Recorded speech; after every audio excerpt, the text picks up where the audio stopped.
High, good morning. আমি Rimi and welcome to my channel তোমাদের রিমি। জানো তো, আমার জীবনের এক একটা দিন যায় এরকম যে সারা দিনটাই আমার রান্নাঘরে কেটে যায়।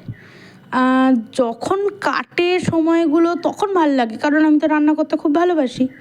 কিন্তু তারপরে যখন ভাবি আচ্ছা আমি আজকে সারাদিন কী করলাম, মন থেকে উত্তর আসে, রিমি আজকে তুই শুধু রান্না করেছিস। একটু খারাপ লাগে, হ্যাঁ, শুধু রান্না করে সারাটা দিন কাটিয়ে দিলাম। তারপরে এটাও ভালো লাগে, আমিও আমার মায়ের মতন বেশ ভালোই রান্নাবান্নায় কিন্তু পটু আছি।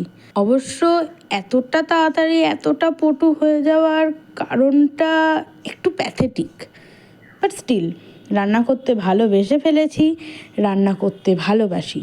সেদিন দুপুরে মাছের মাথা দিয়ে ডাল করেছিলাম।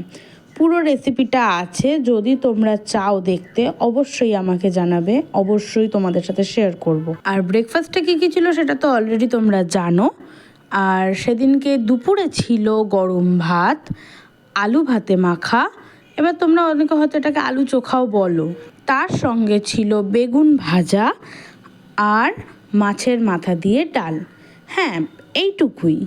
আমি আর দিদা সেদিনকে বাড়িতে ছিলাম, তো আমাদের জন্য এইটুকুই যথেষ্ট। আর সাধারণত খুব বেশি কিছু রান্না তো আমাদের হয় না, ওই দুটো একটা পদই হয়। সত্যি কথা বলতে বেশি পদ রান্না করে ফেললে না, খেতে খেতে ভাতটা অনেকটা বেশি খাওয়া হয়ে যায়, স্বাস্থ্যের পক্ষে হানিকারক। তো যাই হোক, সন্ধ্যেবেলা একটু চা খেয়েছিলাম আমি আর দিদা।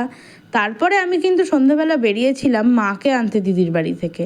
সেই সময়টা পার করে যখন বাড়ি ফিরলাম, আমি আবার রান্নাঘরেই ঢুকলাম।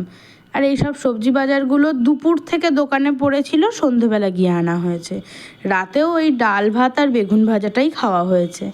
আর তোমরা কি একটু খেয়াল করছো যে এখন একটু বেশি শাড়ি নিয়ে ঘাঁটাঘাঁটি করছি? কেসটা কী বলো তো? কেসটা কিছুই না, এটা একটা কাস্টমারের শাড়ি। তো যাই হোক, কাজ তো মিটে গেছে আপাতত। Good night, tata.